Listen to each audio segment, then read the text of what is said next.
یه نه دقیقا دیگه تونیو که الان بردش. اوکی اونم دقیقا داره میاد. بعدش هم آخرم مارتین. همین فکر میکنم این مارتین he might شانس خوبی هستش که بیاد. وقتی که این اسما رو بهت میگم چی داری فکر میکنی؟ کینگ راستش رو بخوای من نهایت تلاشمو میکنم، ولی اینکه بخوام به رقیبم فکر کنم بگم این خیلی خطرناکه، به همچین چیزی فکر نمی کنم. یعنی کل تمرکزم و کل تلاشمو میذارم روی بدن خودم که آمادگی 100% ببرم اونجا.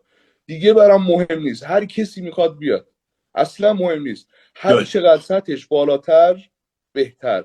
یعنی هر کسی که تاپ بیاد من ناراحت نمیشم، خوشحال میشم. مارتین بیاد قطعا خوشحال میشم، کسای دیگه بیان قطعا خوشحال. خیلی دوست داشتم سامسون هم بیاد، Hmm. خیلی دوست داشتم. اصلا برام اصلا مهم نیست، کسی که خوب باشه باید اول بشه، حقشو بگیره، چه من باشم چه کسی دیگه ای.